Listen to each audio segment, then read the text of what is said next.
Hello, I am J.Crager. You have now joined the For Comics Sake Zone. Tonight, on this episode, episode 9, Monday, March 25th, 2024, my co-host, Will Perdomo. Hello, everyone. Welcome. Thank you for coming. And I know I sound strange right now, but we are also going to introduce... Yeah, I'm going to try. Joe M. SONNTAG, you can see it right there at the bottom of our screen. The man, the myth, the legend, Reaper Destroyer. $70,000 Destroyer. Joe M. All of it SONNTAG. in the Caymans. Hello, everybody. I tried to really hype that. I did my best. Yeah. Thank you. I'm not good at that stuff. I don't have the whole Adam type of Adam can really spin a yarn. He is very animated and his words are perfect. And I'm a little more rough and out of the hills of West Virginia. And he gesticulates. He does. That's why I've got Sean over on Ott and stuff to do all the hypes when we bring the guests in. He's the guy he's got the energy. He's just like, we've got blah blah blah from blah blah blah that did this, that did that. I'm like, yeah, that's so your good. job. Yeah, I can't do that. I don't want to do that. I think it sounds funny, and I always trip over my words. And I do it every once in a while if it's like a big guest that I'm just like really, I want to be the one that introduces them. Like I'll do it every once in a while, but mostly I'll just like Sean. You're good at that. You got that Jersey accent, the energy. That's all on you, brother. Nice. Shout out, Sean. Nice. Excellent. Welcome, everyone. Welcome. Of course, Tokume is always first to come in, but he doesn't stay. He goes and does his little like basement dwelling role playing stuff, and then just skedaddles out. Punk. He's pretty awesome about it. Then we got Mr. Elon Mudd. I haven't seen you, so hello, sir. Welcome. Oh, yeah. What's going on, Mr. Chauncey? There's an old deep couch doodles. Nice. Dude there. Chauncey, thank you for coming out. Chauncey did some art for me on the Reaper Destroyer campaign. He did one of the trading cards, and his art is actually going to be on the back of the custom box that we're about to release. All the Destroyer tier people get the custom box, but we're going to put the box up on the campaign, and his art is on the back of it too. He did an amazing piece. Chauncey, you're the man. Amazing. With a great name too. Yeah. Hell yeah. Well, he said he's listening, so he heard me talk trash about him. So okay. All right, Seth. Thank you. Mr. Meatbag, another Meatbag, Mr. Golly, welcome. The madman himself. Salutations. There is Jason being critical as always, and to which I responded, "Eat me, son." Another couch doodle man, Admiral Wackass, welcome. What's going on? I'm glad to see some Frega people over here. Gordon, it's good fantastic. Brother. Hey, Thank Gordon, you for indulging us. He just heard that song. Oh no, it's Hockey. Hockey. Hey, my our brother. Favorite dandy from down under. Yeah. And Luke, our good NCO. Yes. Welcome. Death metal hero himself. Let's see. I'm usually not relaxed. I'm just tired. I mean, if you spoke to me at 8 or 9 o'clock in the morning, which is when Crager decides to call me, you'll get a more hyped up version of me. I'm at the end of my day as well. That's for sure. I try to set the day with Will by calling him. We huddle and then hike, do our thing. Indeed. So it works out well. Potato, hello, thank you for that. Appreciate it. Yes. And he's very excited to have you on the show, Mr. SONNTAG. Well, thank you. Appreciate you guys. I'm excited to be here. I was saying earlier, this is the first I've drawn in a while. Been really busy doing other things, taking me away from the drawing board. So this will be interesting getting back into the saddle. Yeah, I'm looking forward. I don't think I've seen you draw live since Fractober. I would say that's probably the last time I did. I don't do it very much anymore. One, I'm just really busy. Two, my camera that I used to use just doesn't focus anymore. So I can't like put a camera on me. I can just do drawing like this. And so it's like boring if I ever just want to do a drawing show myself, to be like, look at me while I draw. That's what I thank you do. for I coming just on then in that case. I mean, make it go. I'm a good looking dude and all, so I don't mind it. I feel like I Yeah. can just sell the show on looks alone, but still, Sure. You Usually can do I don't that. even bother. I just stare at my image the entire time and ignore everything that's going on. Oh yeah, I like to look at myself, Edwin, welcome, sir. Hail. We should be doing a podcast about woodworking, home brewing, or whiskey, according to Mr. Good Brother, especially Crager. Crager has a very soothing voice. Will does like it. It's the deepness. Miss Feline, she can't stay for the show because we're on too late, but you sleep well. I'm sorry, Feline. Thank you. You can always actually, jump in the thread and do a character next time. And if we do pick you, if you show up early enough and say, hey, I have to go to bed, we'll still send it to you. Yeah. Please suggest something. Yeah, Flying please. Feline. Please. I would appreciate that. That was a long way around, but yes. See, Will speaks for me better. Good night. Good night. And Silvar Ogre, welcome, sir. Again, another one. I'm so glad to see these Frega chat guys showing up. So that's another one. Some of these names I haven't seen in a little bit in general. Good to see you guys. Because Frega hasn't been around. It's super nice. We're going to have him on the show at some point down the line. So once he's feeling a little better. I would say shout out to him, by the way, for getting over that was it neck surgery he had? Yes. Yeah. Shout out to a quick recovery, Dan. Yeah. For sure, man. Basically, had to bore out his vertebrae. Oh.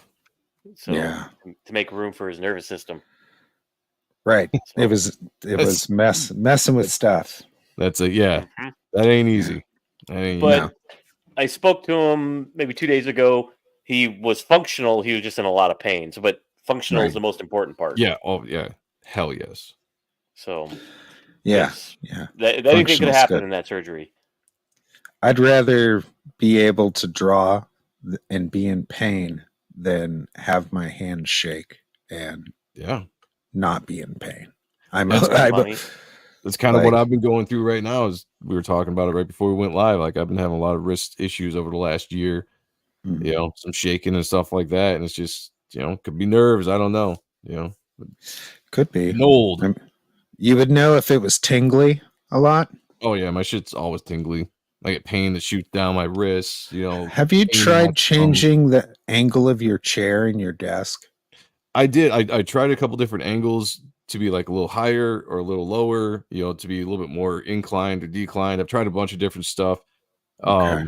I feel like if I can do a lot like sketching a little bit more loosely where I can move my entire arm like this, it helps out a lot. But when I'm going in for detail, I have to really get over my wrist to get a lot of pressure and control to like do, tight details and stuff like that. So it's, it's been a bunch of different stuff, but I'm hoping that, I can kind of work these nerves out and maybe that's the answer and we'll see. Okay.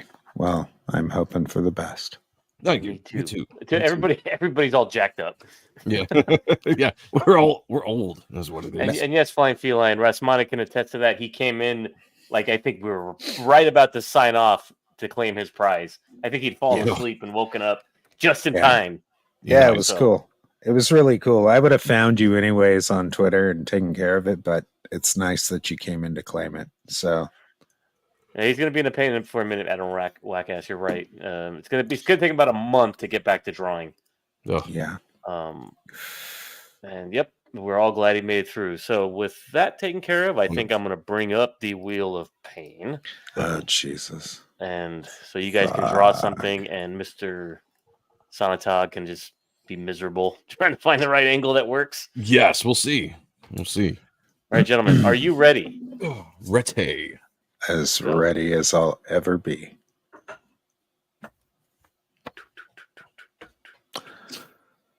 Oh, I can't see. I'm actually happy for that one. Yes, indeed, Mr. LaRock. Wow, Chaos from Warhammer 40K. Okay. No idea what that looks like. Oh, I'm happy with that one. We're gonna find out. Look it up. Yeah, I'm gonna have. Oh yeah, very good. Because one thing that pissed me off about Fractober, because Frege wanted to avoid the optics of any kind of nepotism, he would never pick mine. So I would constantly be recommending a Warhammer 40K Space Marine, and he would ignore it every time. I don't know if it was for nepotism, but I think it's because it's so much machine. And he's like, F that. It's a lot of armor. I mean, it's not. If what I'm looking at is correct, it looks like a lot of armor. Space Marine, the good thing about Space Marine.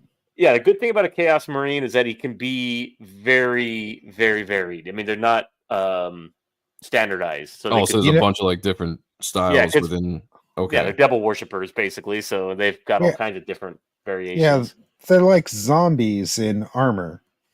Okay, basically. Well, it depends on. Well, I mean, we're not going to get into it. This is not a Games Workshop, but depending on which demon they worship, they take on a different appearance. Okay. Oh, Jesus Christ. Okay. Interesting. I'll see. See what happens. There's your partner in crime, Mr. Sonntag, Miss Kayla Adrian. Welcome. Nice. Billy Bosco. Hey, man. Haven't seen you here. Thank you for showing up. Billy, you've been watching out for the babies. Those babies. You know those babies I'm talking about. See, everybody knows. Blood for the blood god. Skulls for the skull throne. Indeed. See, watch. He chimes in on every single show, and he's going to miss this one probably. I remember one of the times I was on, I think Fragtober. I didn't even ask when I was drawing, and I did like all pencil. Is this pencil or inks, or what are we doing? I try to pencil and ink everything during the show, but however it goes for you, it's not a big deal if you don't finish it by the end of the show. You can finish it after and post it. Okay. So I try to finish it during the show, but text while driving. Don't text while driving. Yeah, it's because I'm dumb and it's my. You still got work to do for Mr. Sonntag before you can check out. Yeah, I have to try to be impressive, but it doesn't always go that way. Once you're done with your Reaper Destroyer work, you have permission to die. Yeah. Like after, like way after. Like after you've reaped the rewards of Reaper Destroyer, and then let's go a little ways. Yeah, you need to take out the insurance premium with the royalties from Reaper Destroyer. Yeah, it'd be nice to get past it. You know what I mean? So have you guys found references? Yeah, I don't know why I keep bringing it up on my phone. Like I should just bring it up on my computer. This is fucking ridiculous. Some of these guys, they're just to kind of give a background. I mean, there's different gods. One of them is Slanesh, which is sort of the Hellraiser, Cenobite, pleasure god. There's Nurgle, which is the plague, decay god. There's Snitch, I guess what he's called. I think he's like the music god of noise and noise pollution. And there's Korn, which is everybody's favorite, which is like the blood god, like Mars. Yeah. All I have to say is, fuck, man. I know. I was just gonna say, do it. Fuck, Matt. Something. I actually saw that when it came through, and I was like, please don't let it be that tonight. You bastard. I was actually hoping it would be Reaper Destroyer because I would like to see Crager do Reaper Destroyer. However, we have to obey the rules. Yeah. But Joe, you suggest Reaper Destroyer on the thread next time. I should have. You can get Crager to do your character. Well, next time I'll keep that in mind. Yeah, man. If we end up, picking it by, what was going on in your head, Crager? What do you mean? You're trying everybody's first crush. I'm drawing everyone's first crush. Yeah, man. Of a certain age. Yeah, we're old.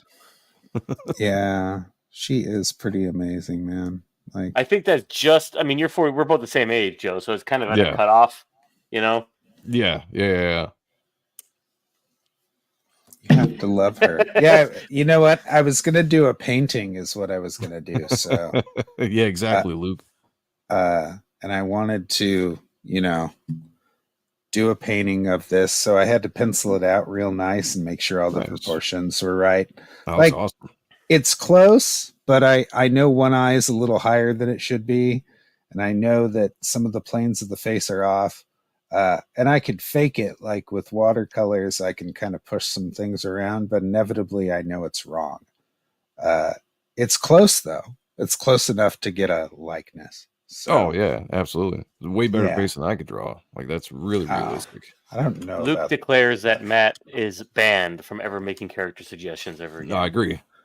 I do agree. So I just happen to have my sketchbook out, so I oh, Star. Oh, nice. Yeah, Star. Just some weird. Oh. Sometimes I get all weird, and I just do weird shit. Don Quixote.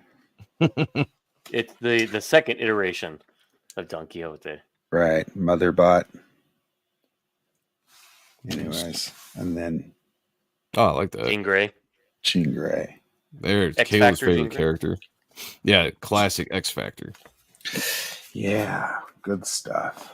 And Gordon, good brother says the gentleman's first crush, meaning the Wonder Woman.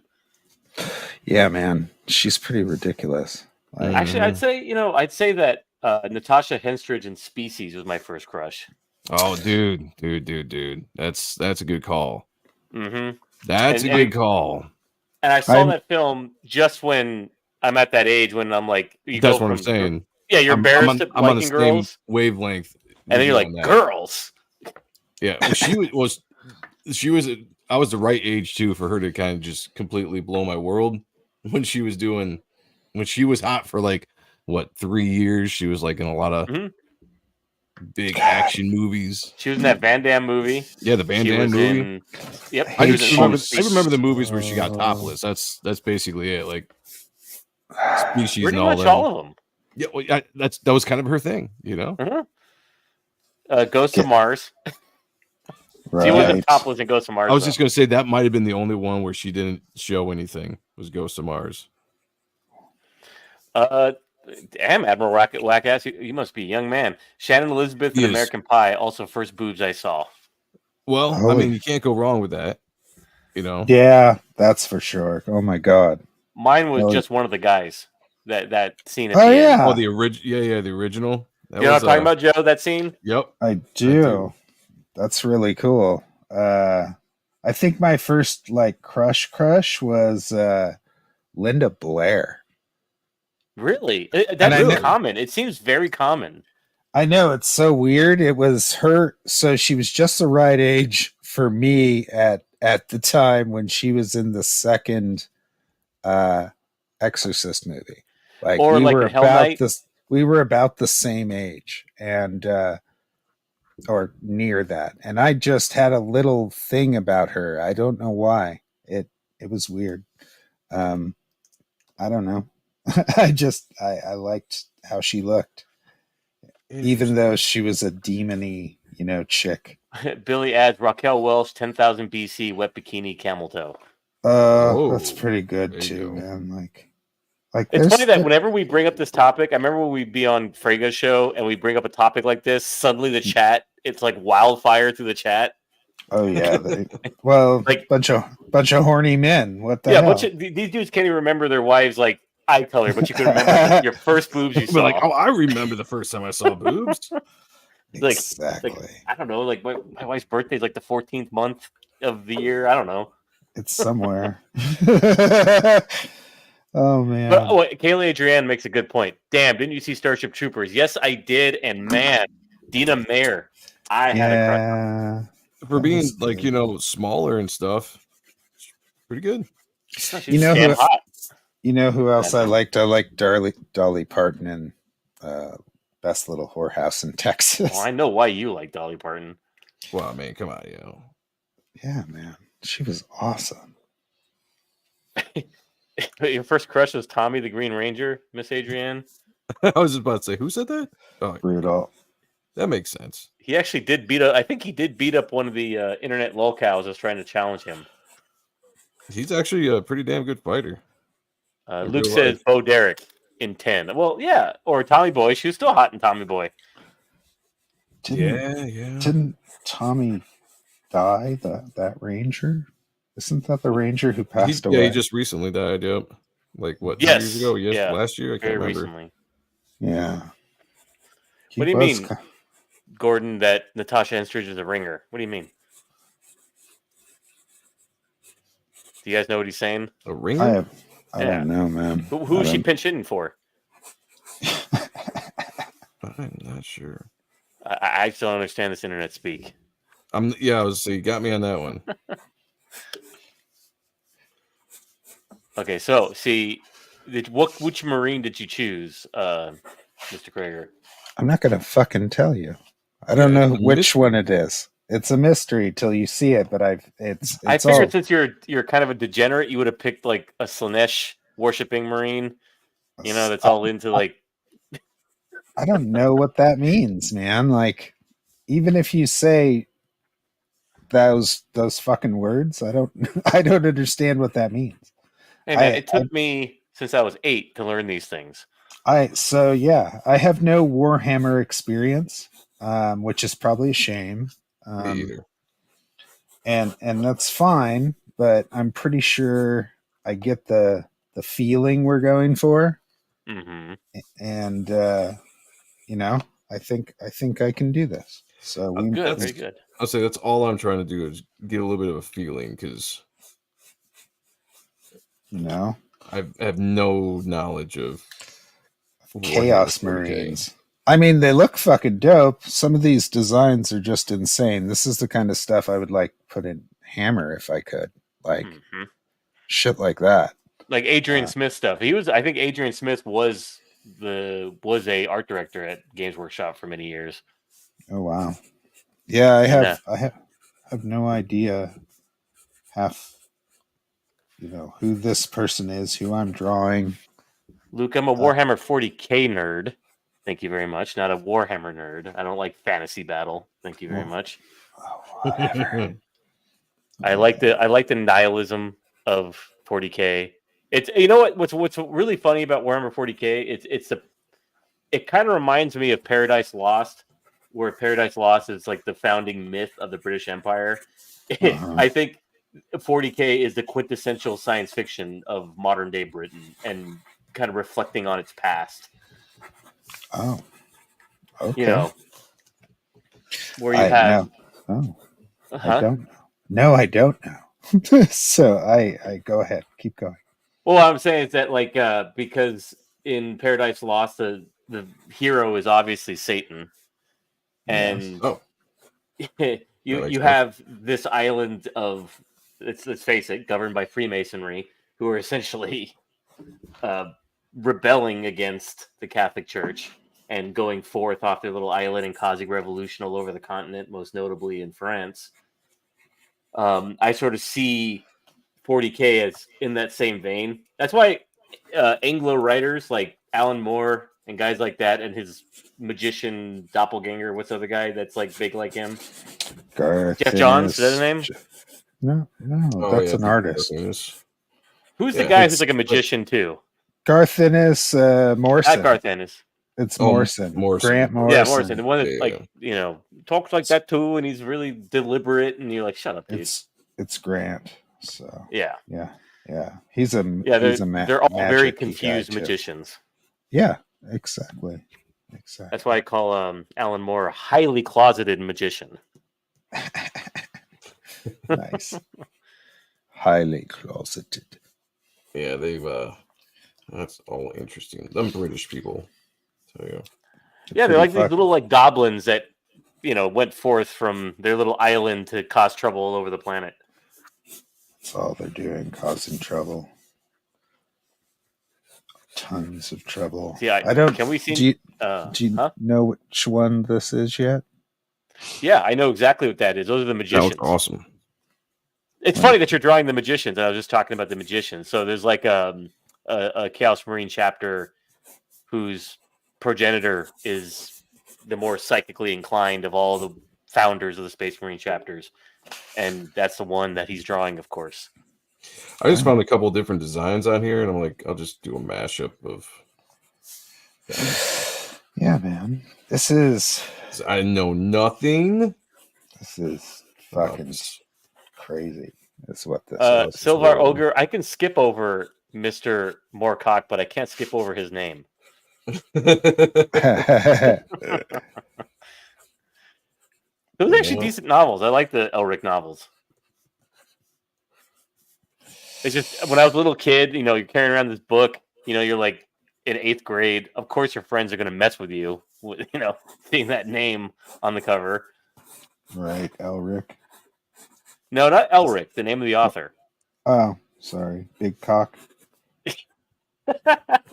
Elric Big Cock. All right. Can we see what you're doing, Mr. Sontag? I don't know if you can really see it. I'm drawing kind of. You don't have a camera? No. On your no, my camera, it sucks. It doesn't focus anymore. If people follow my channel for a little while, I used to do some drawing streams back in the day. I just don't do them anymore because the camera I have just has a really focusing issue, and like I don't want to go buy another one. I don't have to. Yeah. I saw on Twitter the other day. I saw Joe has a habit of getting quite into it on Twitter, and it's actually fun watching him kind of go at people sometimes. I like to troll sometimes. Yeah, most recently it was about world building, and you're really getting into that one. And I tried to get in on it, but I'm like, nah, I'll save it for the show. Yeah, well, okay, so I'll just say a lot of the stuff that I come across is attached to like other kind of drama that I don't know because I'm not paying attention. So I just see a subject come up. I'm like, oh, I've got an opinion on it. I'll talk about it.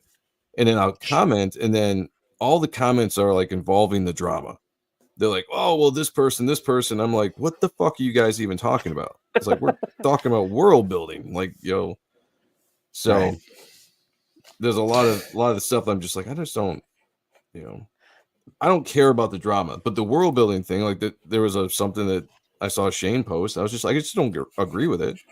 And so I wanted to, comment on it because, like what I'm doing in my book is very much world building, and to me, I don't see any issues with it. So I'll start blabbing about it, and Chauncey will come along and say, "Shut up, Will." And I'm like, okay, I guess that's it for me. Yeah, I think this is about as far as I'm going to probably. Mr. LaRock just made himself known in the chat, and you have won this piece that Mr. Crager is drawing. Matt. You suck.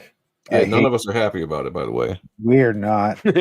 I'm very happy about it. I wanted to see a space Marine get drawn. I know. So, congratulations, Matt. Yeah, there's so many fucking skulls on these things. Everything's made up of skulls and like car fucking wheel hubcaps. Mr. Good Brother says walking around school with my copy Adventures of Phineas Fat Talk was never a good idea. Yes. We should have drawn a dragon, Miss Kayla. So next week, if you want to suggest that again and see if who is next week? Who is our guest, our illustrious guest? I think it's Luke next week. Oh, nice. Luke. Yeah, that would be a good one. If you could suggest next week a dragon, and maybe Luke will be forced to draw a dragon. It's a dragon. It's a dragon. It's a dragon. Wow, wow. Wow. Yeah. It's a dragon. I'm coming. Oh, get to the chopper. I came on the chopper. I came on the chopper. Let me know he came on the help. That's why he's got a kid. Wow. That is true. When the Kennedy would go out shopping, the help would come and clean the house and then clean him up. Took care of business. More power to him, Gotta get it when you can get it. Imagine how uptight Maria was. It Maria Shriver? Is that her fucking name? Kennedy? Yeah. Yeah. Maria. I'm trolling you, Maria. I'm Republican. Ha ha ha. Maria. Yeah, so weird. Okay, I guess we're gonna start. That is a Matt. I am jealous. I am green with envy. But I'll all seriousness, I'll say this about the world building thing. when I was a young man and I discovered Tolkien and Herbert, I got into that too. But I realized you don't actually write anything when you're coming up with a world because you're so busy like creating this canvas that you never actually start like scratching in the details, like your characters and the story, because there's a million stories in every world. So you got to actually, the hard part of any story is actually the plot and individual scenes. And I think most people do it because they just don't want to do the hard part. Because any asshole can have an idea. That's easy. Right. I like the idea of world building because, I was a huge fan of Tolkien. And getting into Game of Thrones and stuff was another kind of thing. But Tolkien was a really big thing for me. I just love the idea of a giant world, a history, a mythology within that world. And I think it was easy for me to go that direction because I was huge into conspiracies for a long time. Still am. Yeah. And it was easy just to kind of draw from those kind of influences, right? For storytelling, for narratives and stuff like that. Because there's just so many cool things within those kind of worlds that just beg for telling a story about, And to do that, you build a world, you build, kind of a universe. And like with Reaper Destroyer, I built a pretty much from beginning to end of history of the world. And I love doing it. Now, a lot of it's not fleshed out because it leaves room for me to go back at a later time, to actually flesh those ideas out and work on them. But what's cool about it is like everything works within the place that I'm telling the story in, and I can go back in history and I can reference this, even if I don't have like this most solid idea about it. I just know it's an idea and something comes back. I can flesh it out later, but I can just expand the lore, expand the world. To me, it's just fun. Like that's my biggest thing is like fun. Got to have fun with it. That's right. That's right. I say there's two trains of two tangents you can go on there, and the first one obviously is the Tolkien one, which is Tolkien wasn't a professional writer. He wasn't a novelist. He was a professor of Anglo-Saxon in an Oxford Don, and he made up languages because that's what he did for a living. He was a linguist, right, at Oxford. And naturally, if you're hanging around a guy like Owen Barfield, who his entire work is on linguistics, you're going to ask yourself, hey, I've got this beautiful language. You've got Quenya. Who the hell's speaking this language? Yeah. And I think a lot of that work got done from him because emanating from the language is going to be the people who speak it. Obviously, if you want to use a real world example, obviously, but if you want to use a real world example, look at Greek, right? Persians wouldn't make quite sense that Persians would be speaking Greek because they wouldn't have a lot of use for Greek. The specifics that the Greek language gets into. Yeah. That's why it's a philosophical language, because it's meant for discourse. Or you go into something like Ridley Scott and Blade Runner, which is, okay, I've got replicants, I've got androids. My world now needs to support the thesis of that. Right. So I think that's the other way to go, right? Like, okay, I've got Reaper Destroyer. I don't know your story, Joe, so excuse me if I'm butchering anything. But fine. There's obviously these parameters of your world or your story that have to be supported now by a thesis of your world. Yeah. Otherwise, you can't just do it in modern day America. A bunch of guys in this kind of Grim Reaper armor is not going to make much sense. Yeah. Right. Exactly. Yes. So how's this coming along? I'm trying to block awesome. this. You're way ahead of me. I'm just scribbling. Kayla, who do you mean in the Chronicles of Narnia? You're talking about Tolkien or Barfield?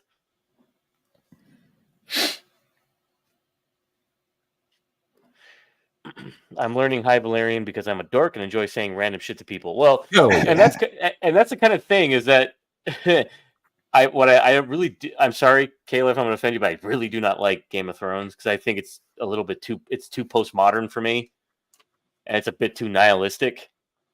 And I don't think it's very organic. My friend just texted me and said, "This is nerd talk." Oh, I'm sorry. Well, that's it wasn't Marco, was it? No, it wasn't Marco. It wasn't Gary. No, it's my friend Olive. So that's so funny. Oh my god. Yes, I'm sorry, Olive. It's nerd talk. It's totally nerd talk. We're here on to a draw damn show comics called and have For a good Comics' time. Sake. Yeah. How fucking like you saw the mission when you took it, you know? Like we're comic book artists. We're just trying to fucking live out the dream, you know? What the fuck? How prolific do we have to be, for fuck's sakes? I'd say that though, Tolkien, but Game of Thrones is a good example of the ad hoc one I was talking about, where he didn't think that shit through. He's just like, okay, as I'm going, I have this idea of I want to do a fantasy version of the War of the Roses, and then as he went, you can tell he was just throwing shit on the wall and not really thinking it through. You got to remember that he's an author; he's not a historian, nor is he a linguist. So his stuff isn't that well thought out like Tolkien's is, because Tolkien is, like I said, he's a historian and he's a linguist. He knew what he was doing. But there's also trauma in his work too, you know, because they come from that generation of what they call traumatized authors, you know, because they're all in the Great War. Yeah. Oh, like Hemingway. Yes, Luke. Will likes nihilism of Warhammer 40k, but says Game of Thrones is too nihilistic. Laughing my ass off. Well, I'm kind of like Mr. Adam Lawson, who is an uber Christian, but will give very interesting anatomical notes to one J.Crager about the Kill Journal. Yeah, he won't draw it, but he'll let me draw it. So that's okay. That's not a bad thing. I can do that. I get paid to draw the Clooney sometimes. Remember, you should just put that. You should get like a woodcut, you know, like a wood burn. Like science says, make the D bigger.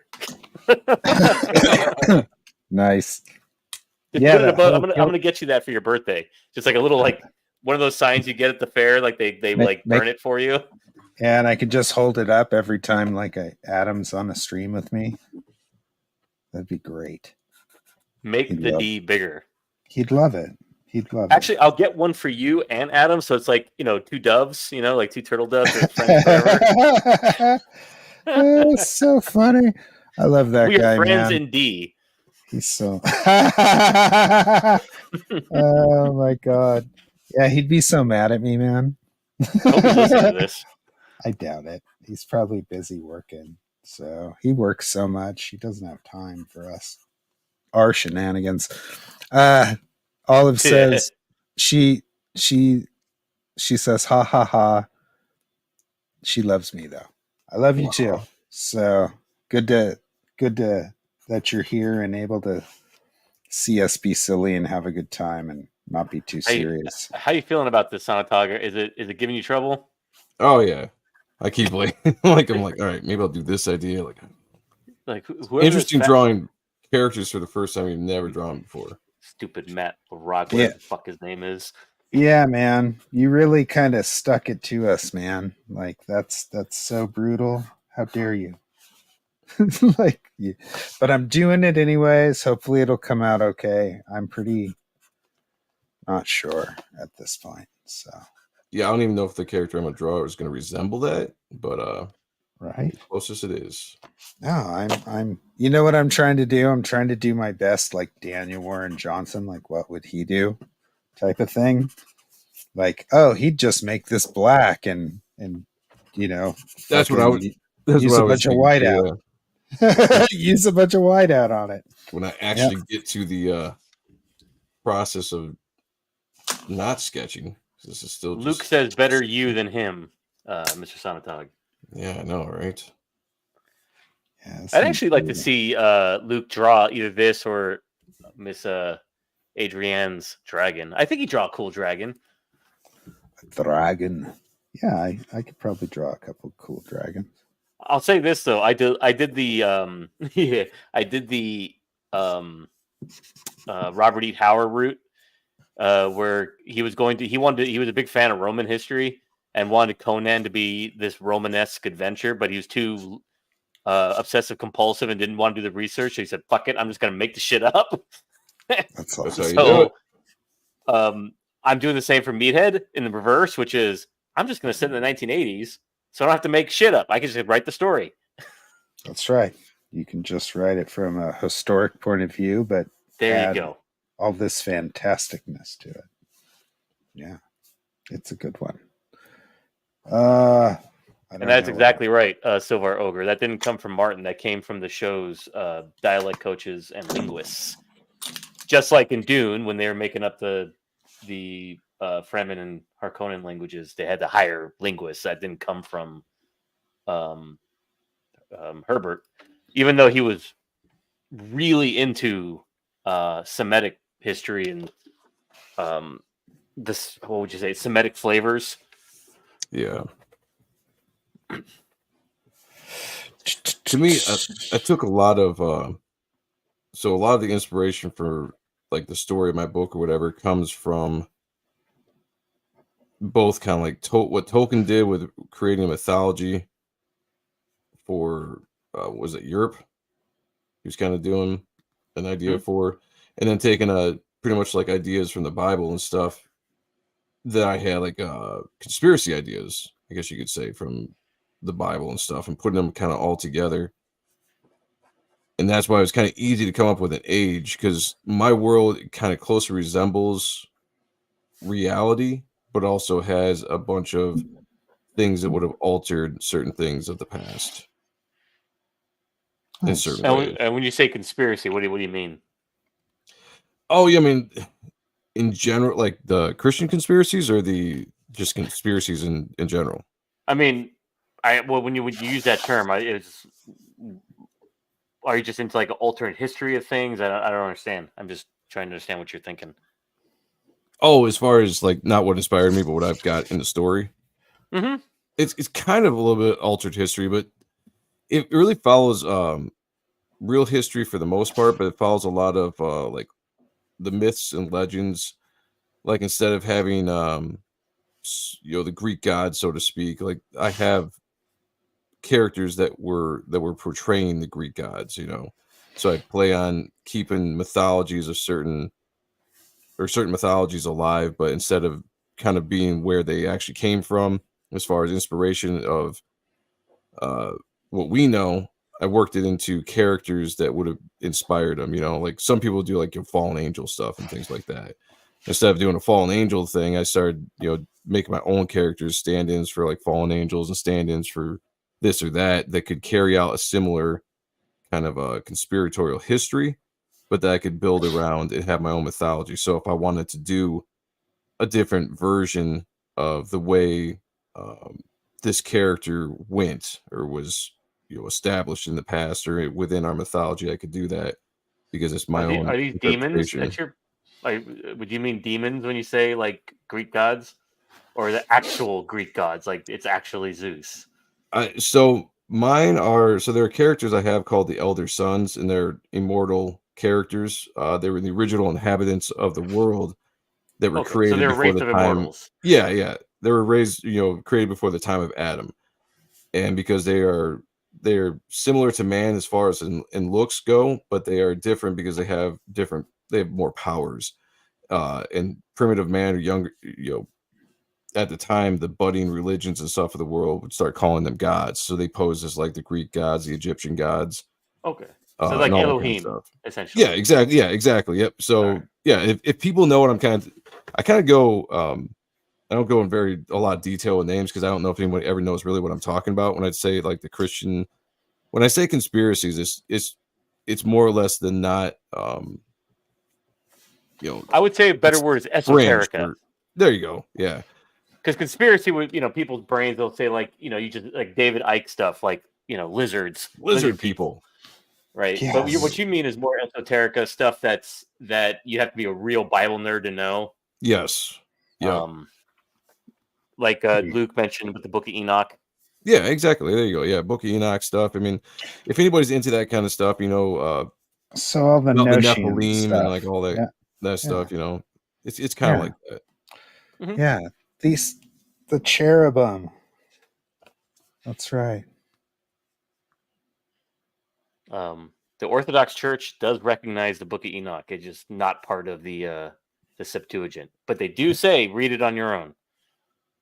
Yeah, I mean, there's a lot of stuff about the Book of Enoch. I mean, you got to be careful because some of it can't really be verified. Yeah, you can't verify the author when it was written. Right, and a lot of people say like the first Book of Enoch is usually okay, but once you get past the first Book of Enoch and you get to like the Book of the Giants and like some of these other books, that it kind of goes more esoteric and it's, you know, yeah, it's just kind of, it's definitely not to be taken as scripture or anything like that. It's, you know, kind of just a fill in a history almost of the extra history of the world.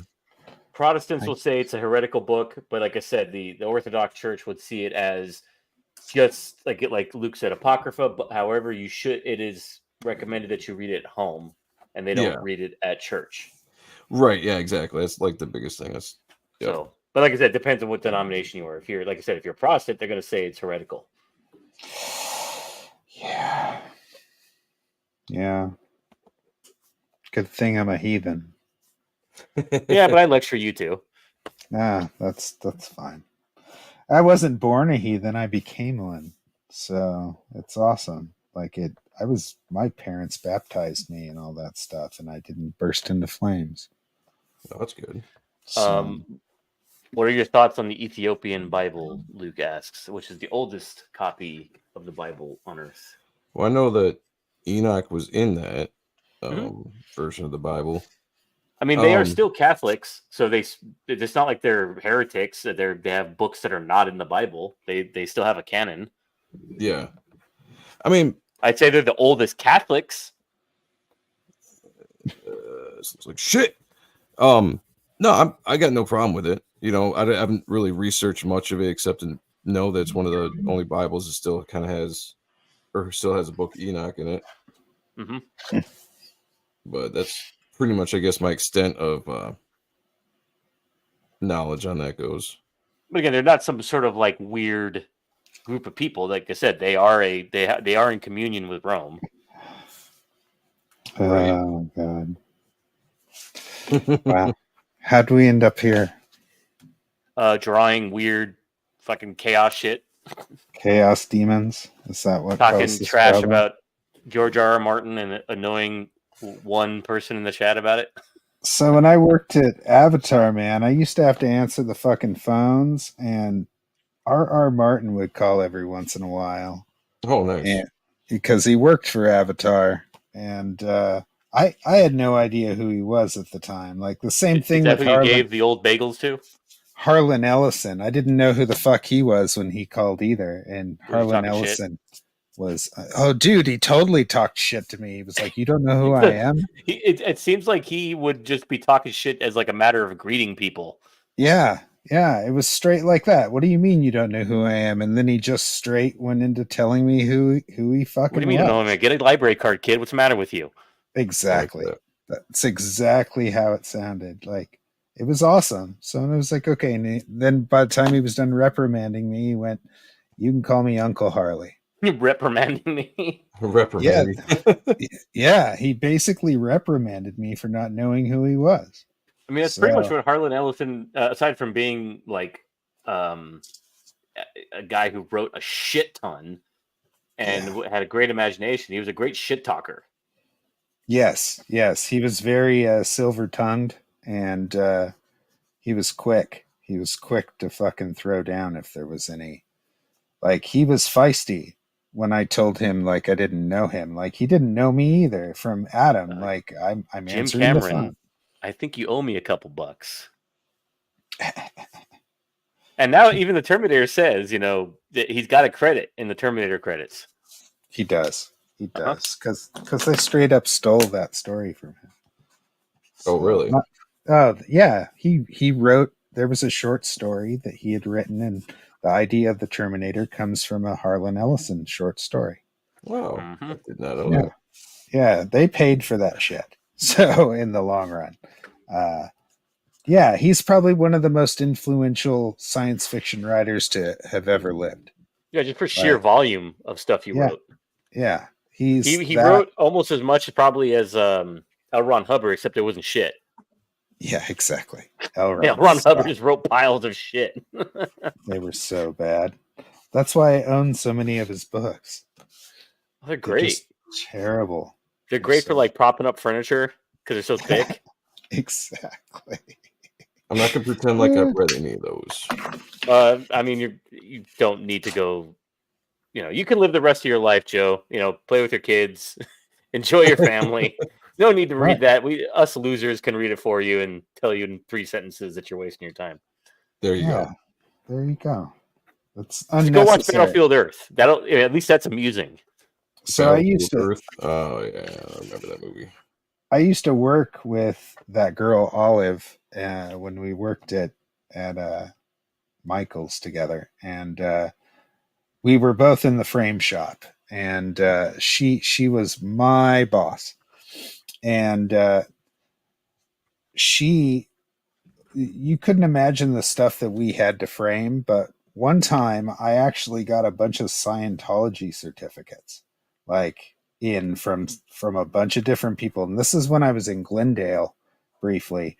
And it was like high-end Scientology, like certificates, stuff that you're not supposed to bring to a framing shop, according to Scientologists.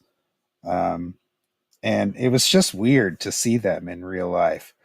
We also, at the other shop, some guy came in with a bunch of DuPont, like German DuPont and German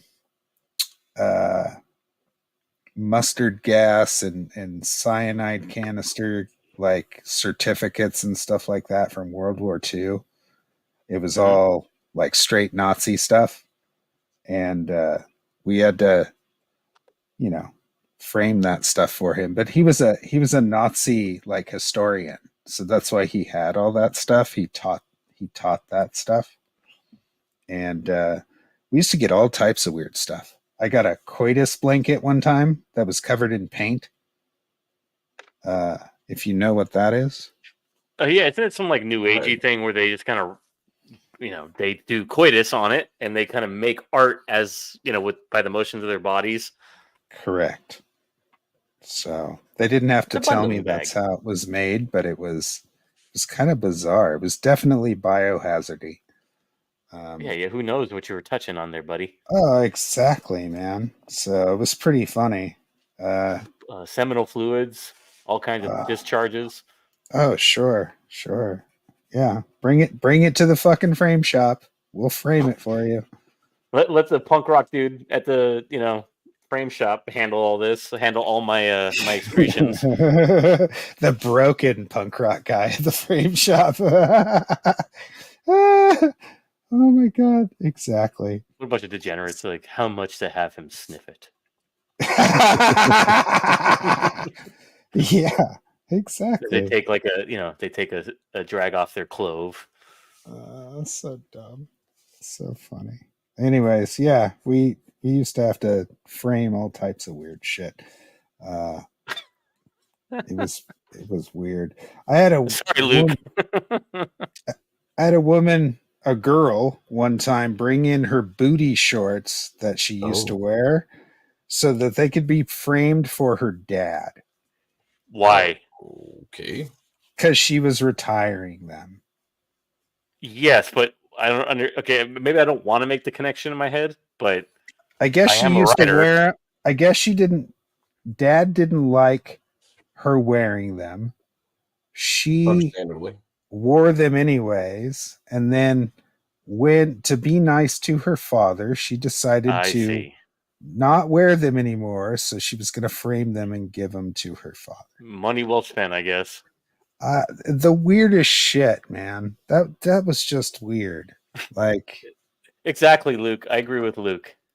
These stories just keep getting more fucked up. I know, right? It's super weird, man. Sorry. You weren't there for the last stream I was on. So Me? Poor Will. No, I'm talking Luke. Wasn't on the last stream I was on, and poor Will, man. He had to put up with a lot. I don't remember what was going on. It was when we went on. Oh, when you're talking about the impaling of babies. No, I was talking about AIDS babies. Oh, AIDS baby. Okay, that's Eddie Izzard I'm thinking of. Yeah. I was talking about AIDS babies, and it was there's actually like a litmus test I have. I know that sounds really strange, and it's to tell if people are kind of like me, if they think certain things are funny. And of course, AIDS and babies aren't funny at all. Okay, babies are by themselves, but yeah, they're hilarious. Of course, but the other way around, no. So the story goes, and I didn't want to have to retell it, but I'm going to. My friend's sister calls from the hospital. He answers the phone. She goes, "Hey, I'm in the hospital." He goes, "Why? Do you have AIDS?" And she goes, "No, I'm in the like baby part of the hospital.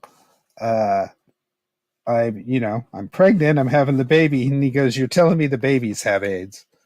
And it was the funniest story I'd ever heard. And I realize you guys aren't laughing. No, I'm waiting for the punchline. Yeah, I was waiting for him. Like, there's no punchline. It's just AIDS babies. Like it's AIDS and babies put together. It's like Cowboys and Aliens, you know? Yeah, it's not funny at all. It shouldn't be funny at all. But those two words together, if you say it in just a specific way, people just thank you, Silvar Ogre. On topic, that Chaos Marine looking pretty good and chunky. Exactly. And Luke wants to know what stream was that. I don't think he was there. It was me, you, Billy, and Jason. Was it? Yeah, I think so. Yeah, I forgot. And Shelby, or was that another stream? No, JBot. It was JBot's stream. It was JBot. Right? It was JBot's stream. Yes. Right. It was JBot's stream. So it was very stupid and very silly. And of course, those things aren't funny, but see, everybody kind of giggles about it afterwards. Yes, Marco. The litmus test failed tonight, Jay. Yeah, it failed tonight. Fucking SONNTAG didn't laugh. I was waiting because I thought it was there's no punchline. Yeah, there's no punchline. Does not denote judgment. Right. It does not. It does not go over sometimes. I was being polite and listening to the overall story. I'm like, okay, we're going somewhere. I know it. No. Don't know where. It's just, if you didn't think AIDS or babies was funny, then you're a good person. So if you did think it was funny, then you're a piece of shit like I am. So and that's all it comes down to. That's the joke. Is that you're my kind of person if you like AIDS babies, or you think AIDS babies are funny. So who laughed? Who laughed? Me.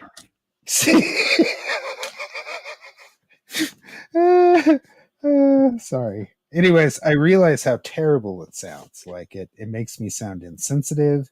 It makes me sound I don't like it as much as you do. So, Mr. LaRock, do you like your Chaos Marine?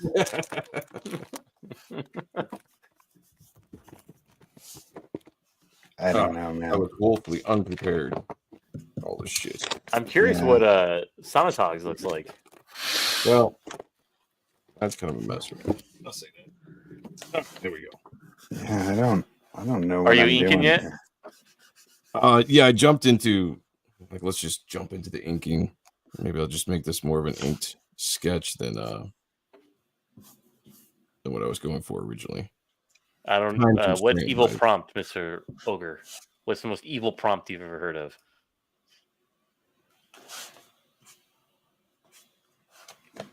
What's that for me? No, the silence is for you for that awful, awful story you told yet again. I know, isn't it horrible? I feel bad for them too. So don't think I don't. See, motherfuckers, you laughed.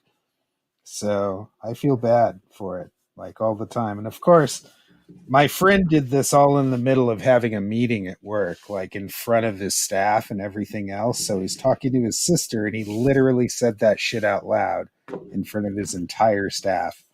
And it was like, he's like, I was semi embarrassed, but it was funny. And they were just like, what the fuck did you just say?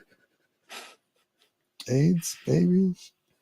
Yeah, it was bad. It was bad. It is funny though. See, People off guard. I told you, and it was just the way it was the way I presented it. And I'm sorry that I'm off tonight. Usually, I'm funnier than this. I'm loving the Space Marine though. I'm glad you like the Space Marine, man. Stomping forward. Yeah, I'm pretty sure mine doesn't look like a Space Marine at all. I'm just kind of winging it at this point. I don't even know what I'm doing. So yeah, but you've got the silhouette perfectly fine, which is the kind of gravity backpack, the crest on the helmet. I think you've got it down, and the shoulder pads are sort of also the big design element that everybody recognizes. Yeah, the shoulder pads. That's about it. Silvar Ogre says that the weirdest prompt he's ever seen was a corpse of the pregnant woman in the corner got up, to which the author replied, "You bastards." You bastards. It took me a minute to realize what he was saying. You bastards. You killed Kenny. Good stuff. I am not the sharpest knife in the cupboard. You bastards. Yes. We are bastards. I'm a heathen, so I can get away with most of this shit. So no, you can't, because I'm always going to hold you to a standard. Yeah, to a little one. So that's fine. That's okay. I don't mind. Fucking Marines. I'll Brett Booth you. Brett Booth me? Block me? No. I'll drive you to block me. Oh. Yeah, I just think he needed a little break. That's all that happened. Like, he needed a little break from Will. He didn't know how to process Will. Brett's my boy. Yeah. I debated with him until he blocked me. Political stuff or what? No, philosophy. Oh well, yeah. Mr. Plagle, how are you? Hi, Plagle. Hi, man. How are you feeling? He posted some. He has a tendency to be kind of trolly with his comments. His comments. So I said, okay, I'll take him up on that. And I mean, I'm not gonna be modest. I pummeled him into oblivion, and then he blocked me because he couldn't quite get around what I was the corner I got him into. And I was being very polite to him. I was being extremely polite to him, and Crager can attest to that. But he doesn't know Will. So if he knew Will, he wouldn't have had an issue with it. Like, it would have been like, oh, okay, I get what you're saying. And then rebuttal. So and all I was doing was giving him an internal critique of his own worldview, and he was getting mad at me for it. Yeah, people don't like that when that happens. Basically, I'm just speaking like him. Speaking like him.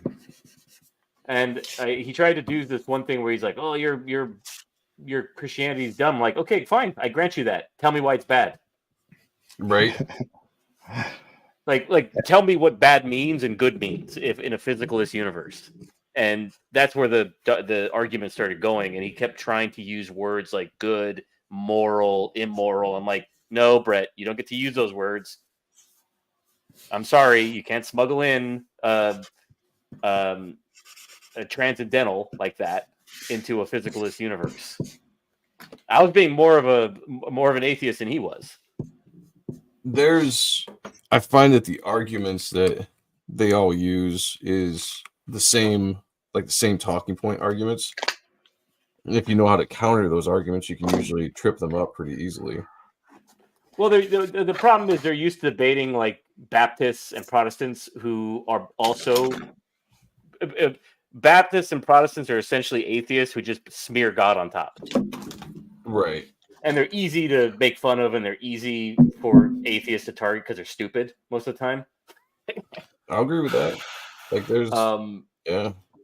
So that's who they're usually calling idiots, and they're right most of the time. I love being a heathen. It makes me so happy. I love harassing you for it. I don't do have the to same worry thing about any of this shit. So no bullshit, Crager. You do this. You do the same thing Mr. Booth did, and I chase you down every time you do it. I don't have to worry about any of this shit though, so it doesn't matter in the long run to me. Like, and don't get me wrong, dear audience, I like Brett Booth. I think he's a genius at what he does. And he's a nice man. It just I think he was not prepared for that kind of argument. I hang out with too many Mormons. I'm not a Mormon. I used to be a Mormon. You used to be a Mormon. I still hang out with too many Mormons. Oh my god! You hung out with a Mormon who was in a Mormon movie, the quintessential Mormon movie. I know, isn't that amazing? My friend, a couple of my friends growing up in high school were straight Mormons. Actually, much harder core than both Adam and. But Adam was an SLC punk. So what's that mean? Mormons can't be cool? No, but what's funny about it is that's what it's because that's what I love about Adam. He's like a man of many contrasts. He super is, yeah. And to see him in that film, which is essentially about angst-ridden, punks in a city governed by Mormons, it's really funny to watch because they're not even anti-Mormon. It's just funny, right? Because there's nothing in that film that's anti-Mormon. They're just like, hey, this is. We're just being punks. This is Mormon land, and we're just being punks. We just want to have a good time. No, SLC punk, Luke, is what we're talking about. And Adam was in it. He's one of the mods. Yeah. Like what I mean, like that subculture of punks. Yep, he sure was. It's one of my favorite movies, man. I saw that thing in rehab. I had never. SLC punk. See? Look, even Plagle said it. All my friends in high school were Mormons. They're everywhere, man. They're like spackle. Yeah. They're like religious spackle. You can't get rid of them. I'd always heard of Mormons growing up, but I never ever met one until like an adult. Really? Yeah. Wow. So it's relatively kind of new to me when I run into a Mormon. I'm like, oh, you exist. They do. They're real. Yeah, they're funny too. They can be, yeah. They really can be. So they're very interesting people. So and they're like the nicest people on the planet. Yeah, they're like Amish people. They're so nice. Silvar Ogre, you can see it for free on Tubi right now. Well worth your time, SLC Punk. It's hilarious. Yeah, go see it. Matthew Lillard is awesome in it. And look for Adam. Look for Adam. Look for Adam Lawson. He's in there. Is he? Yes. Yeah, that's what you guys are talking. All right. Oh, sorry about that, Joe. Yeah, Adam Lawson is actually a pretty important character in there. He's only in it for 2 scenes, but he's important at the end. I'm not going to give it away for Silvar Ogre why he's important. Oh, yeah, the giant blue mohawk, Luke, is great, but that scene when he has the giant blue mohawk is awesome when he tells his parents to fuck off. I love you guys, and I'm 18, and now I can say, fuck you. Fuck you. Exactly. And the dad goes, son, didn't sell out. I bought in. Exactly. He's just like his father, little prick. Fuck you, dear. I don't think I've ever actually seen that movie. You need to see it. It's well worth your time. Yeah, I saw it, as I said, when I was in rehab, and it was the coolest thing ever. Like, I had been sober for like 30 some days, and they were like, yeah, man, you could stay up and watch a movie. And I found a VHS tape of SLC Punk, and I put it in, and I sat down and watched the whole thing, and I super related to it because I used to go hang out in Tooele, Utah when I was a kid, and I was a punk rocker. So, Yeah. And it, I loved like MDC and Crass and a bunch of different like punk bands, and I was super hardcore about it. And all my friends from Utah loved Crass too, and I just kind of felt like I was, there with them, kind of. And then of course, the story is about essentially kind of becoming a man in tragedy and things like that. And one of the characters, named Heroin Bob, who never did heroin in his whole life, dies of a heroin overdose. That it's given to him, and it's by accidental. Who? But who gives it to him? Adam. That's what I mean. Adam Lawson kills him. Oh, gotcha. So, and it wasn't one of those like on purpose things. It was just accidental. He had a headache. It was like, hey, you got a headache? Here's this. He thought it was an aspirin. He took it. He died. And yeah, I have my copy. There you go, guys. Click on the link. Luke gave you a clip of Adam in that film. Go check it out. It's a good scene. Couple scenes. So good. I love Adam. Person. Hello, sir. Welcome. I can't believe. Like, what's funny, that when I came across Adam and I told that story about seeing that movie in rehab, he was like, I was in that movie.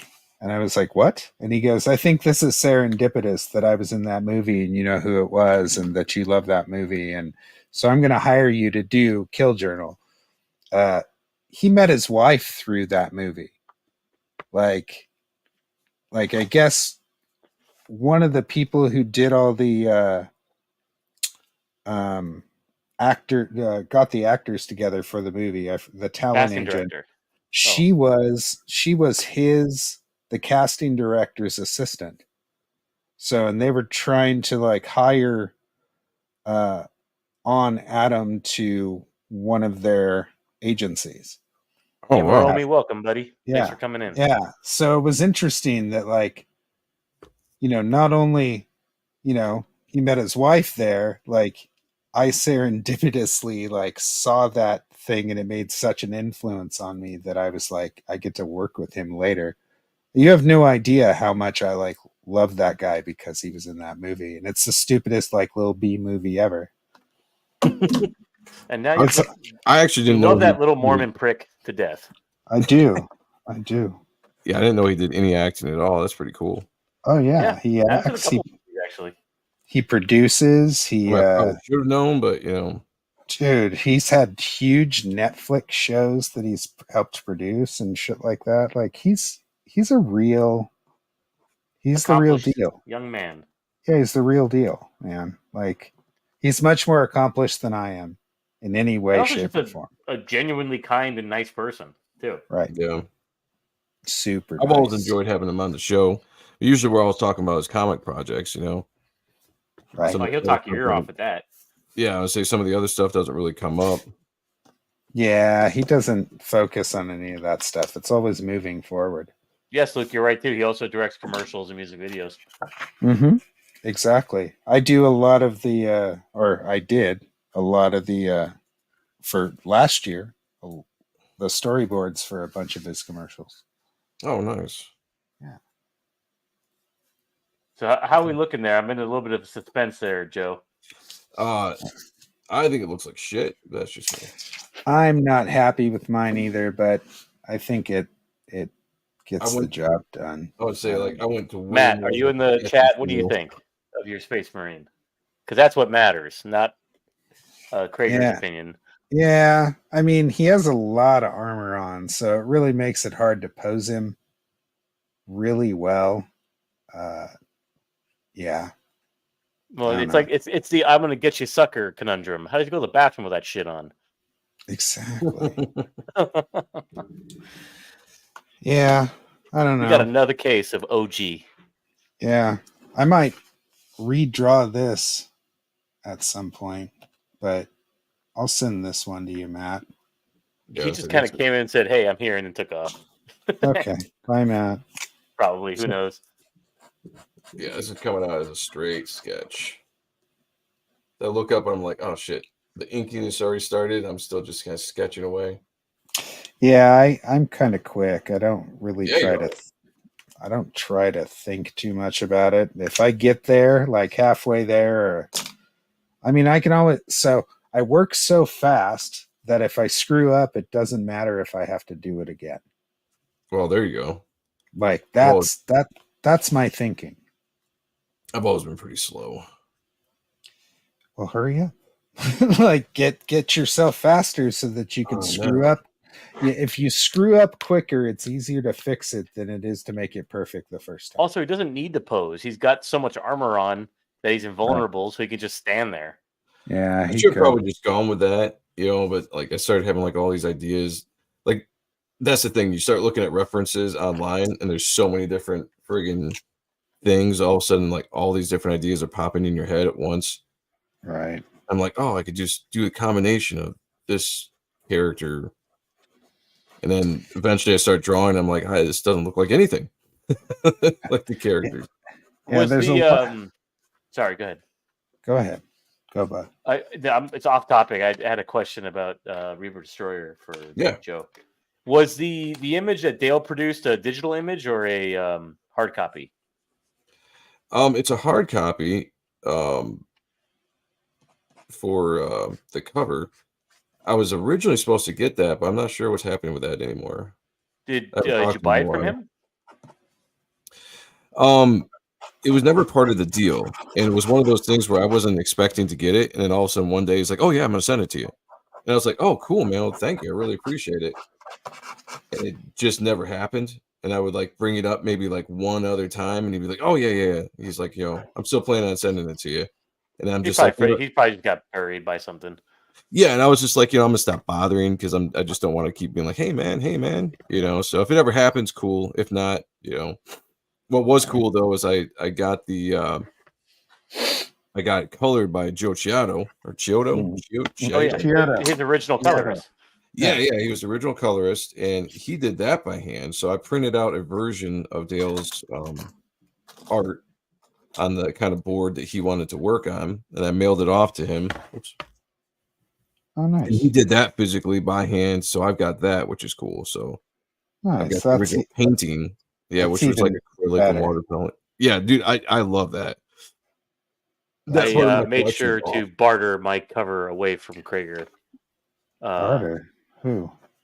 Didn't we trade it? Didn't I trade a toy for that? Yeah. I have it. It finally showed up. Yeah, I traded him a pre-order of a toy that he wanted for my Meathead cover. Oh, nice.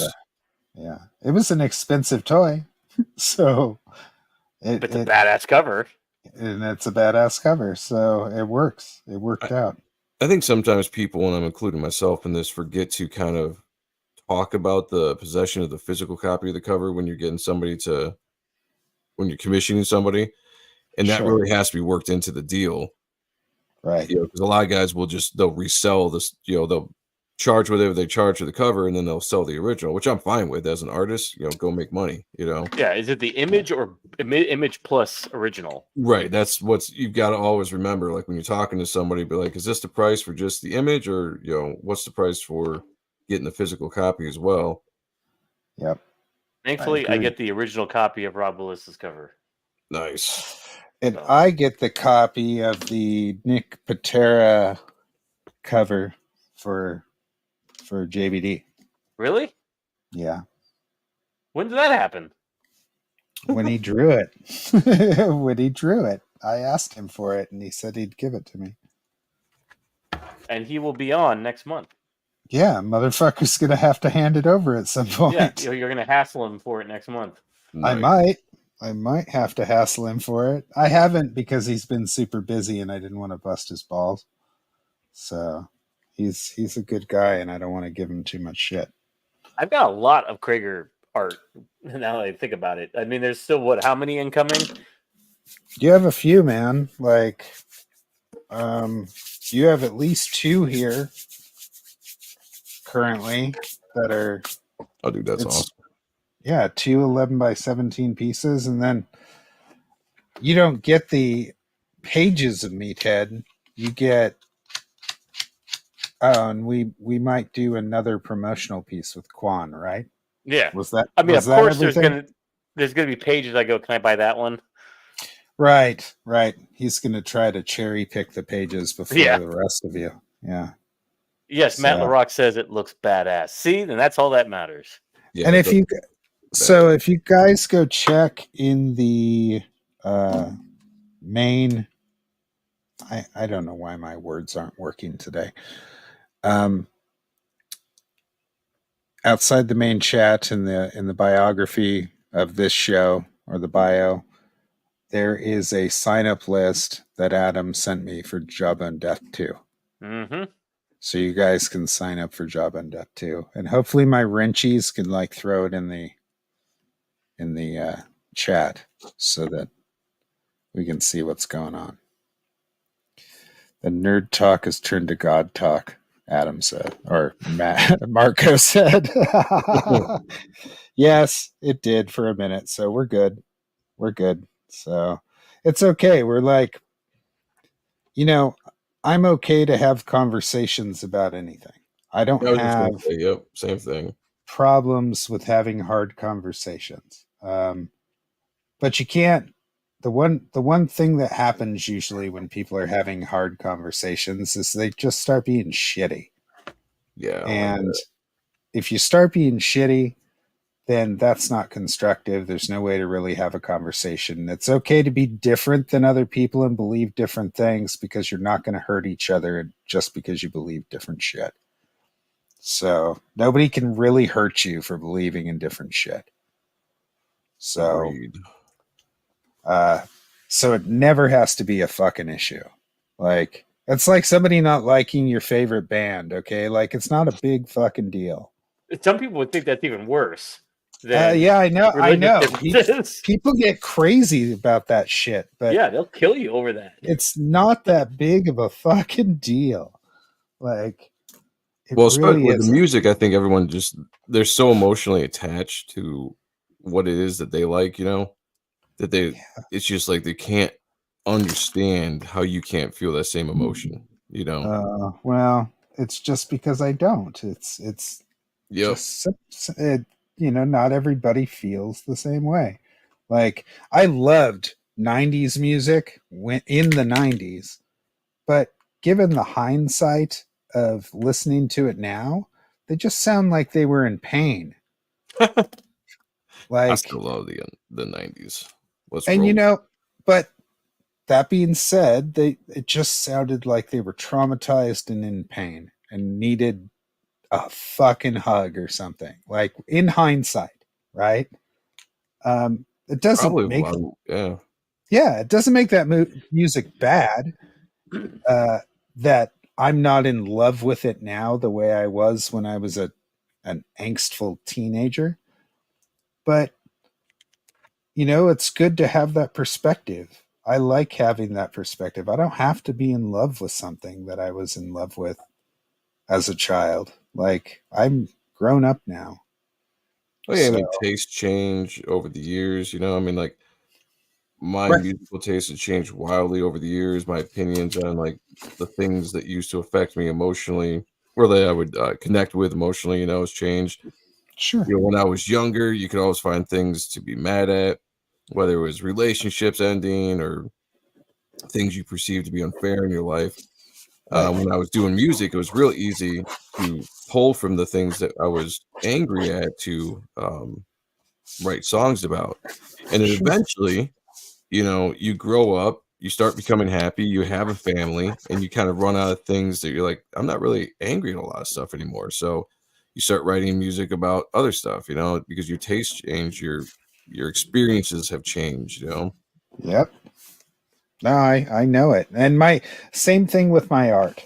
I went from drawing super, super, super violent stuff, like in the very beginning of my career, to drawing less violent stuff. Like, as I even fight with, like, Adam when violence gets too real in my JAWBONE DEATH book, I find a way to make a cartoon out of it, like, so that it's not it's still gory, but it's a cartoon version of gore as opposed to realistic gore.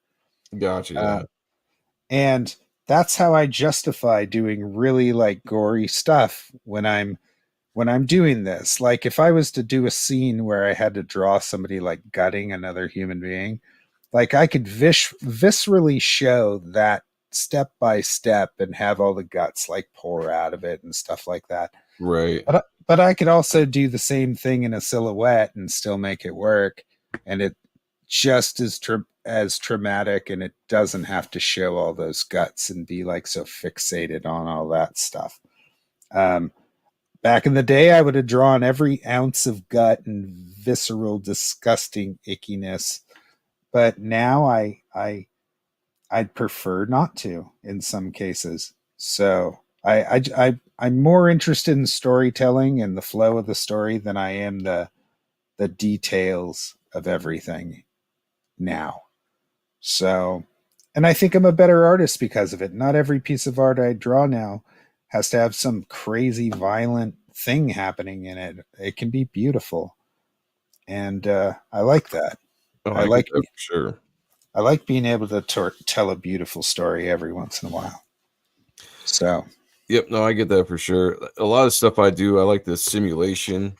The less is more stuff. Even in movies, like if I'm a big fan of horror movies and slashers and stuff, but I don't necessarily need a movie that's extremely gory. Like sometimes the implied aspect of the action in your imagination can be a lot more interesting than the actual visualization of the act. So applying that to a 2D aspect of like drawing and comics, I think is really good because it pushes your imagination even more to really picture on what's going on in the scene that you're trying to show. Good example is the first human centipede compared to the second human centipede. I've never seen the second one, so okay. Well, you don't have to, and I'll tell you why. If you watch the first 20 minutes of Human Centipede 2, you'll pretty much get the gist of what they wanted to do, and it pretty much just goes from there. And it really doesn't add anything to it unless you want to watch gore porn, basically. Right. And that's exactly what it is. And I don't even know. I can't even tell you if I actually finished the first one, to be honest with you. First one was great. I enjoyed the first one very much. I thought it was very psychologically like terrifying, and that was great. So when they took it to the next level in number 2, I made it 3/4 of the way through it, and I just kind of fast forwarded through the rest. I was like, it's anticlimactic, and it pretty much just doubles down on all that stupid shit. So I'm done. I don't have to see this to know what this movie's about. Right. It was okay. So I'm old enough that I don't have to put myself through that stupid shit. Like, I've deserved not to see some ridiculously violent thing on TV because sometimes I just don't want to see that shit. Yep. Like, I don't enjoy it. So I used to love serial killers and weird shit like that, but not so much anymore. Dude, I used to love gore and violence. Like there was a point in time where I'm like, give me more. Like I want gore. I want so much of the detail and all this kind of stuff. And eventually I just found myself, I just kind of grew out of it, I guess. Right. Exactly. It just stopped becoming appealing to me. I was just like, I'm kind of over all this. Right. And I think because it kind of comes to a conclusion like that in people's lives, like it did for me, it can make you a better storyteller in the long run because you have to find other ways of moving shit around and making it go without trying to be super gore or sex related or pornographic to a certain extent. You know, it just doesn't have to be like that. So it can still be amazing. That is like everybody's doing it, you know? Yeah, I know. That's the biggest thing to me is like when it comes to comics, I see so much influence that people are now getting from like Invincible and The Boys, where everything has to be this hyper gore, just that's what it's about. Like we got a big number in here tonight, guys. So we're talking to 180 people currently. So no shit. That's no shit is right, man. I am super, super impressed. These are big numbers for us. Do we get to see Joe's? I'm wondering what happened. I'm just sketching away at something that is nothing like what is Warhammer. It's in Big and Joe. Yeah, this is so I failed the Warhammer thing. I just was drawing a sketch of someone with big shoulder pads. I think it looks cool, man. Good job. Do you have the one you jettisoned, the Warhammer one? Who, me? No, this was the one I just started with. Okay, so you just started going off on a tangent on this one. Yeah. I was like, this is not gonna come out Warhammery. I looked at Crager's and I was like, yeah, no, we're just gonna sketch this. Nah, it's okay, man. I'm gonna admit okay. defeat and be like, nope. No, this first and foremost, this isn't a contest. I know that my host likes to frame it as such because it creates like an air of like. I just like to see you guys kill each other if I can for my amusement. I'm like the Joker, breaking a pool cue and saying, make it quick.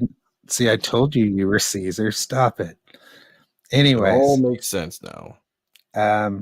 All 179 of you should go over and press subscribe on my YouTube channel. And some person we're doing it on X. That's what we're streaming on. Yeah, dude, X really like a great place to start streaming. I get way better numbers over on X than we do on YouTube right now. And I don't know how they count views, but I dig it. Like the more outreach, the better. If you can do it. Well, we do our best. My son was here tonight, right? Did you see Gary in the chat? I didn't see him. Oh, okay. Yes. Who? Sorry. Go. I was saying Jason. I was just going to call Jason a coward for tearing up his piece. No, I feel you, man. I was about to do the same thing. Like, that's it. It's not like that. So I don't want to make a contest out of this stuff. We're here to have fun, give art away. No, I had a blast. It was fun. Enjoy out, stuff. We figured out both you and William are decent people. That's all that matters, right? Yeah, that's what it came down to.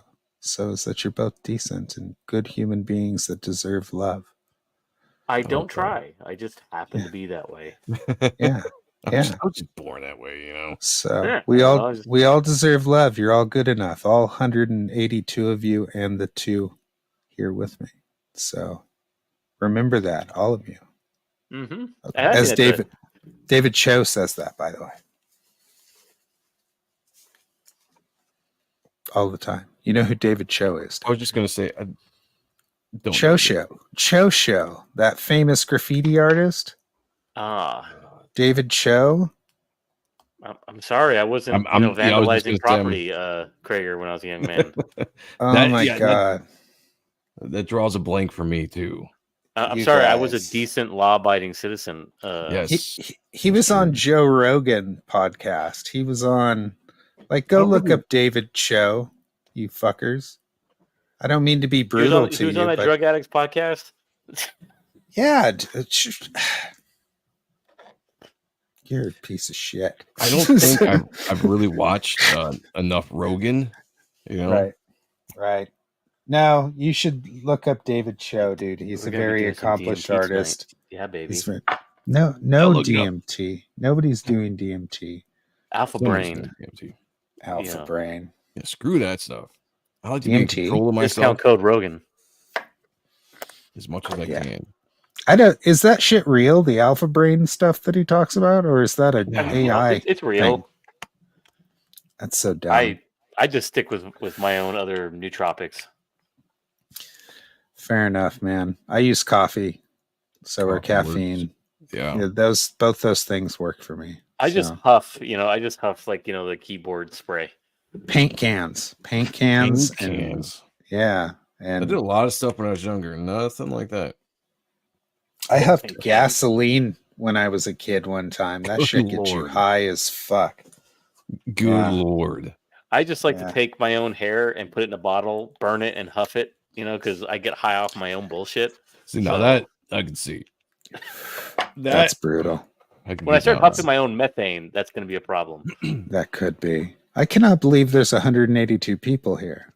Like, hail to the 182 people that are hanging out and listening to our sexy voices. No, but I do know Frank Cho. No, look up David Cho, CHOW, Cho Show, and he's a very famous artist. He painted the inside of the Facebook offices, and instead of taking money for it, they gave him shares back in the day, and he became an instant millionaire overnight. Nice. And that's pretty smart. The guy is so fucking amazing. His paintings sell for millions, and he's fearless, man. And even though he's very meek and sheltered, he's very vocal, and he comes from very strict parents and who are super religious, and he's not. He talks a bit about them, and he's traveled the world. He's lived with Aborigines. He's lived in places where they've literally, like, there's cannibals. He's lived with guys where they just ate monkeys. Like, he would go out into the fucking jungle and they're eating monkey brains and shit, and he's just weirded out by it. Wow. He did all this stuff, and he still does graffiti. He still paints. He still does all these things. And he's still a very, I even tried to reach out to him to see if he would come on my show, and he didn't even return any of my shit. So, but I was hoping he would. He was on Comic Kayfabe with Ed Piskor and Jim Rugg. He's also friends with Jeff Darrow. He's super into Daniel Warren Johnson. Creighton did a gallery show with Cho. Our friend Aaron Creighton did a gallery show with Frank Cho, or David Cho, apparently. Aaron Creighton's another phenomenal artist. If you don't know who he is, you should probably go look him up. And yeah, man, we just we're here to do art. So we're here to have fun. We're here to promote art and love and caring for people and, you know, making it go. So being an artist is akin to being mentally ill. So we do our best to try to be good to each other. Dealing with artists is like dealing with an OnlyFans chick. Oh, what? That bad? Explain that. It is that bad. I don't think so. Yeah. We just tease you and take your money, and then we huge tits, and then we pay you off. Insert something. There you go. Yeah, see that came out great. See, if you're a writer, we're like the dudes, and you guys are like the chicks, and you're like, I know there's plenty of writers who just want to like stick something in me, you know. So you're gonna pay for it. No. Well, now that you mention it, you know, good Lord, yeah. There's always some like gooey writer out there who's like, Joe, can I get a pinup and not pay you anything for it? That's true. That's a good point. And you're like, I've got giant tits. There's plenty of you trying to fondle me. Yeah, that's got to be worth something, you know. Yeah, come fondle me, Will. Damn it. I've already fondled you aplenty. Yeah, you fondle quite a bit. You like my shirt tonight? Ask me about my cat. Yeah, he's an asshole. So my cat's an asshole. I'm about to get a cat here shortly, which is a big thing for me because I hate cats, but I do live in a house with all girls. So my wife and daughter have been working on me for about 2 years, trying to convince me to let them have a cat. And I finally gave in because my daughter's just so cute and talks about it all the time, and she's always showing me these funny cat videos. And I was like, you know what? I'm down to own a cat. I did it once way back when I was younger when I was with someone else, and it didn't go well. But I was like, you know what? These funny cat videos I see all the time. If I can start reenacting some of those, like the cucumber, you know, I just want to get the cats to jump and scare them all the time, you know, that kind of stuff. I can get down with having a relationship with a pet like a cat. What's going to end up happening is that it's going to be hanging out with you most of the time. Most likely that's what's going to happen because all the pets are like that. Like they just gravitate to me, you know. Yeah. And I'm just like the cat's going to want to be all in my lap and stuff. I'm like, you know, Cats just want to They're get like up and show chicks. you You're their like, he's a buttholes. dick That's to all me. they I do. like him. Yeah. Nice. You know, it's like nice. those women are too nice. I like Yeah. this guy. He's the bad boy. Yeah, like the one that throws him across the room. Like, get off me. Get out of here. Yeah, Not I'm the cool. one. I'm the one who doesn't pay attention to the cat. So, and because I don't pay attention to him, he prefers me over people who are Elmiras and just want to hold him and squeeze him and kiss him and name him George. Right, that's probably what it is. They're like, you're just gonna chill, so we're gonna be over here. Yeah, he prefers me actually, and even though I told him I didn't want a damn cat, so I don't want another animal to take care of. But oh well. Oh, I'm gonna definitely do the cucumber trick at some point as soon as the cat gets big enough. Oh, so great, so great. Because I want to see it in person. Control. Just want to see them lose their shit. There's always I just want to see them jump. Yeah, I decapitated- want to see them lose their shit, jump up, and run around. Like that's all. I don't want to torture the cat or hurt the cat. I just want to have some entertainment. So I'll let you guys know how that goes. I have a ton of corpses in my backyard. So Jesus, I'm all for peace and love. Rip their heads off and leave it on my porch. It's crazy. Yeah, crazy homeless people on your porch. Well, no, that guy didn't do anything. I'm talking about my cats. Some bad things. That guy just ate all the cat food. Yeah, that's nice. So you're hungry. Yeah, hungry meth goblin. Excuse me. Yeah, exactly. So hey guys, it's 9:50. Yes. Yeah, we're gonna be closing this sucker out. We appreciate all of you, all 188 of you. Please go over to the YouTube channel. Thank you. Subscribe. Please like and follow us on X so that you can make a suggestion for next week's show. That's right, Admiral Wackass. And please do it. Help us grow the channel. If we get to 150 subscribers on this channel, I'm giving away a Rob Liefeld New Mutants 98 that has been slabbed. Oh, okay. Nice. So I made sure to listen to what the peoples want. And Joe's like his ears perked up a little bit. That's awesome. I know. And guess what else I have? A slabbed 100 also. Oh, and really? It's a 9.5 too. Nice. Also, it's a nice condition. The thing's like 30 years old. So that's what's up. Yeah, man, that's what's up. So when we get to 300, I'm gonna give that one away. So all right, more sub. Let's do it. Yeah. The more people subscribe, the more shit I'm going to give away, guys. And I have tons of slab books and weird stuff sitting around here that I want to give away to you guys. So please come follow us so that we can have a giant army to buy all the comic books me and Joe and Will are going to make. Yes. Hell yes. I love that. So we love you guys. Be kind to each other out there. We're getting out of here. And as always, we are going to end this with how we began. Good night. Yeah.